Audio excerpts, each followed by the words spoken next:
אז על אף שההרשמה למוסדות החינוך הסתיימה זה מכבר, הורים רבים לילדים בגילאי 5-6 שעולים לכיתה א' עדיין מתחבטים בשאלות גורליות. האם הילד שלי אכן בשל לאתגר? האם הוא יסתדר בכיתה? האם הוא יסתדר עם הילדים, עם המורה? האם הוא יסתדר בבית הספר? האם הוא ימצא את השירותים? שזה מה שהטריד אותי באופן אישי כשהילד שלי עלה לכיתה א'. תאמינו לי, הוא מצא. וכיוון שידע הוא כוח, והעוצמה של הכוח והידע מפוגגת חרדות ומתירה ספקות, הבה נברר את הסוגיות הללו בעזרתה של דוקטור אתי רוזנטל, מדריכה פדגוגית ומרצה במכללה האקדמית לחינוך גבעת וושינגטון, בעבר מחנכת בכיתה א'. שלום לך. שלום, שלום. מה את אומרת? השיר של דנה קמה, דנה נמה, מלווה אותנו הרבה שנים. נכון. חבל ששיטת הלימוד לא מלווה אותנו הרבה שנים, כי כל כך הרבה פעמים שינו את שיטת הלימוד של הקריאה ולרעה, וזו הוכחה כשיטה הטובה ביותר, רמה נמה, רמה קמה, דנה קמה, דנה מה, וכולי. אני מקווה שכולם חזרו לזה כבר, אני לא יודעת.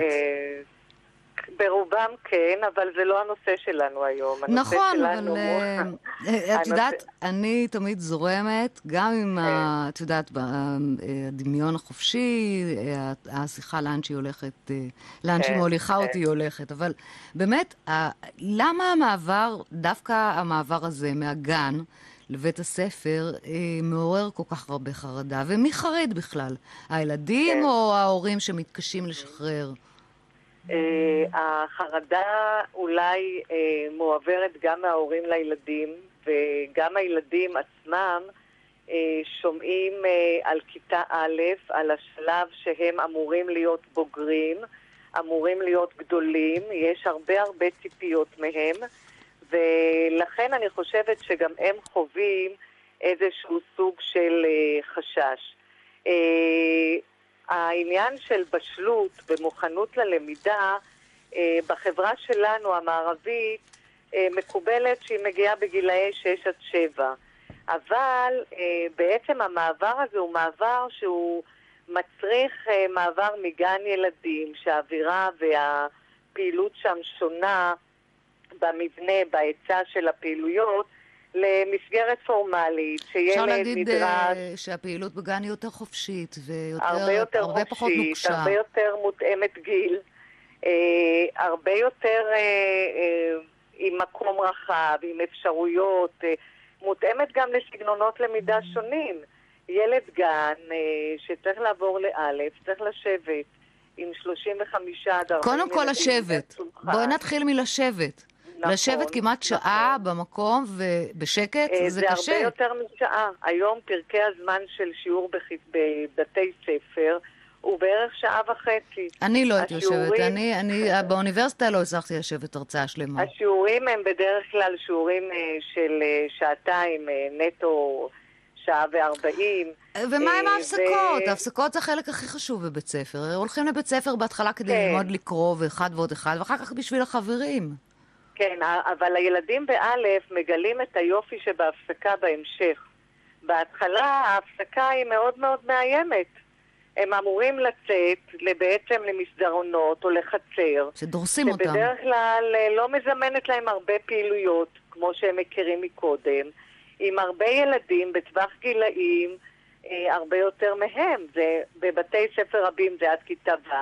ויש גם בתי ספר עד כיתה ח', כן. ואז הם בחצר כזאת, הם לא יודעים מה לעשות עם עצמם. בחצר הפלפלים. בהמשך, כשהם בוגרים, אז הם ימצאו את היופי בהפסקה. גם כשקטנים הם התרגלו לזה שההפסקה זה כיף, אבל בהתחלה אני מסכימה איתך, זה ממש מאיים. גם עליי זה היה מאיים. אני מאוד השתדלתי לא לבקר בבית הספר של הבן שלי בזמן ההפסקה, או לא כשיוצאים להפסקה, כי אז זה כמו עדר פילים ששועטים. המולה הגדולה הזאת. שועטים, והם לא שמים לב לשום דבר שבדרכם.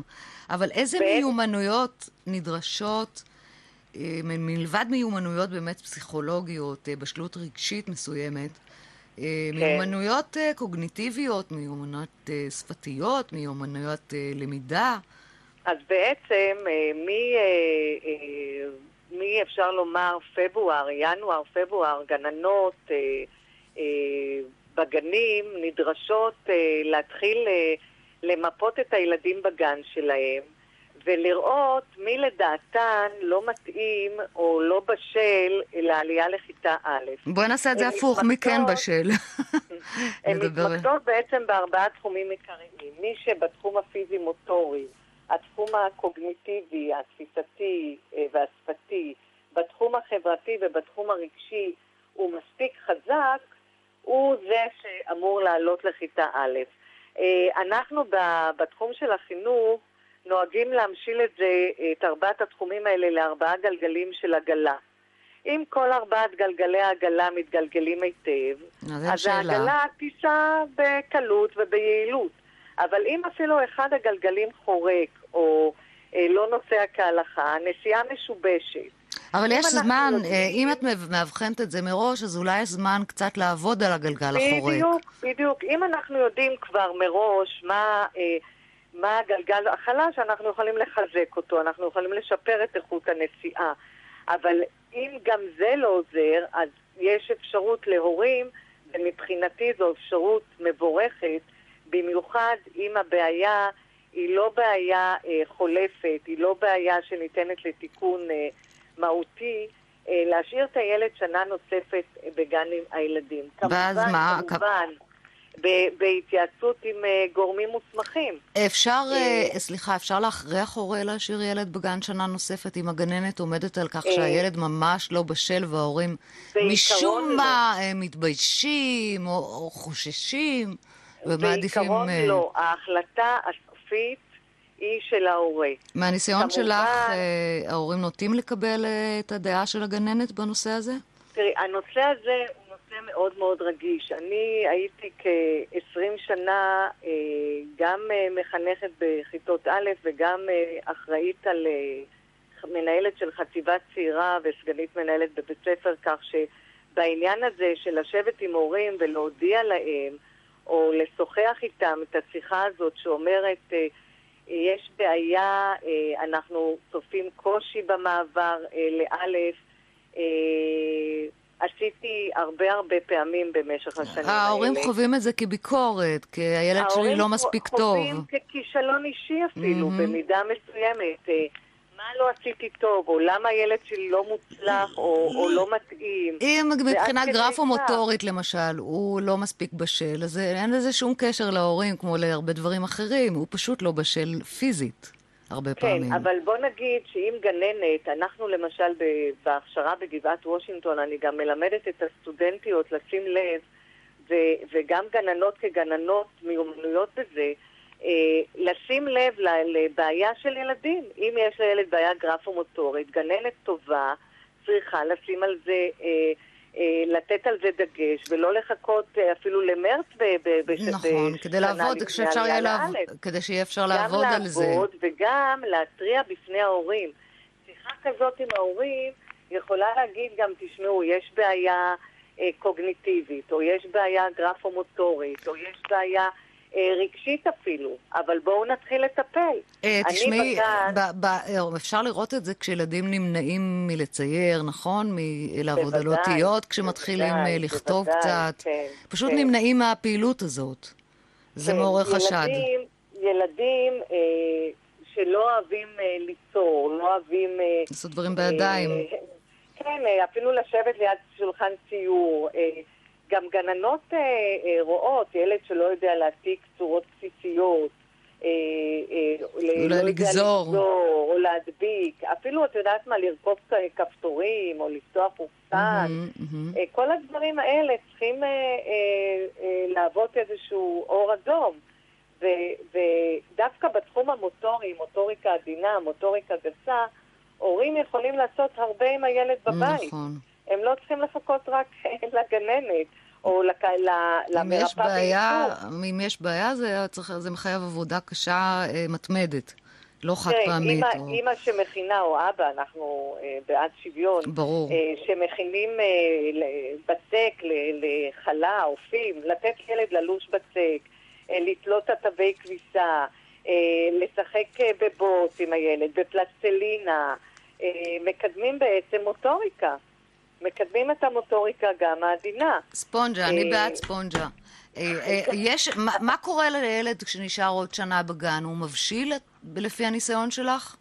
הוא באמת הופך להיות... תלוי מה התחום שבו הילד זקוק לעזרה. ילד שהבעיה היא קוגניטיבית, אז לפעמים אין טעם להשאיר אותו שנת גן נוספת, כי יש ילדים שהם נמוכים מטבעם. הם לא יהיו איינשטיין. מבחינה קוגניטיבית, זאת אומרת, הם לא גאון. גם אם נשאיר אותם עוד שנה בגן, זה לא מה שיעשה את השינוי. אבל חוסר בשלות פיזית, למשל, זה דבר שאפשר להדביק אותו עם הזמן. גם, נכון, זה דבר שאפשר לעזור לילד להשיג את המיומנויות, אבל זה עניין של בשלות.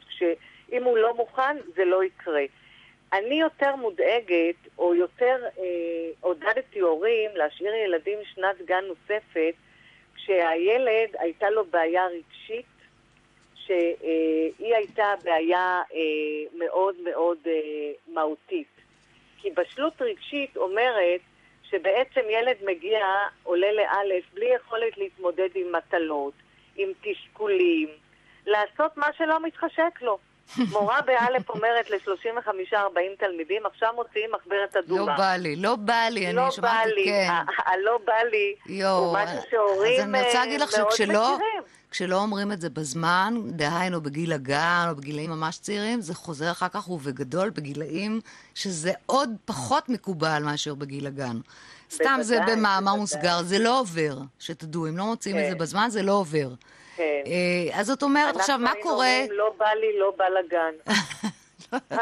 הוא ליווה אותי הרבה שנים, הלא בא לי, אז זה עד היום לפעמים מוצץ. הבעיה היא באמת בהצבת גבולות. השאלה...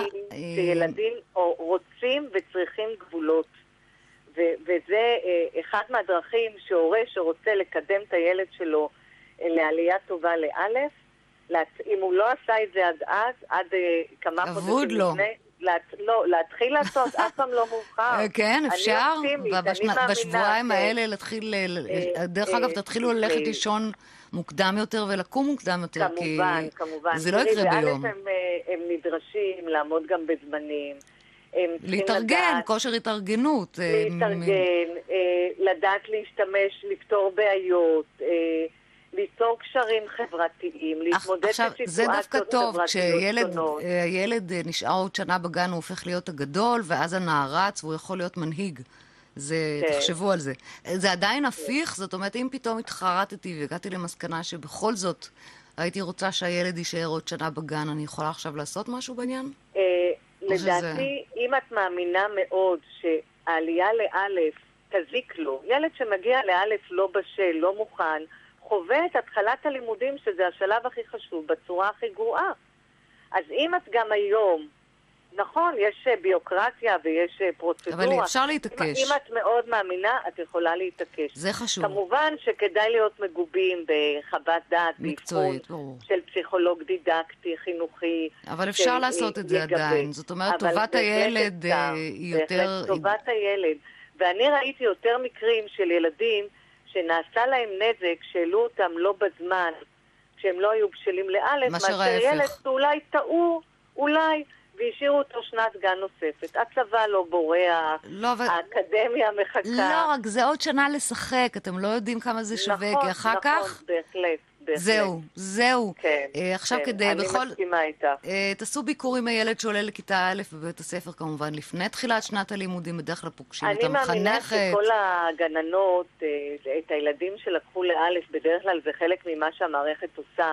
הילדים מבקרים אפילו יותר מביקור אחד ברשויות שהן מאוד מכוונות עניין ועושות מה שנקרא מעברים מסודרים, אז ילדי הגנים מבקרים אפילו יותר מפעם אחת במהלך השנה, כן, וגם לקראת שנת הלימודים הם פוגשים לפני שנת הלימודים הם פוגשים בדרך כלל את המחנכת המיועדת. את המחנכת, ועושים להם ציור, היכן השירותים, ומראים להם את הכיתה. כמובן שזה עוזר לכניסה חלקה יותר וקלה יותר. כמו שאמרנו, ידע זה כוח, ולילה ראשון בלי אמא אומרים לפני שהולכים לטירונות, אז פה יש משהו ממין זה. זה הג'ונגל. זה מעבר. Welcome to the jungle of life. במיוחד בהפסקות. זה מעבר, אבל זה משהו שצריך לחוות. החיים מלאים מעברים והתמודדויות, לא אסון. כן, אפשר אבל להקל על הילדים קצת בקריאת ספרים, בסיפורים על ילדים. בעיקר אני חושבת שההורים צריכים להירגע. לא נעים לי להגיד לך, אבל אם ההורים יהיו רגועים, נכון. יש יותר סיכוי שגם הילדים שלהם ילכו בכיף. לשדר לילדים שמאמינים ביכולות הכל שלהם, בסדר. שמאמינים בהם. כן, כזה. דוקטור אתי רוזנטל, נעלה יחד לכיתה א' ונעמוד בזה. תודה לך. יש ברשותי 200,000 שקלים. חשבתי לשים בפקם.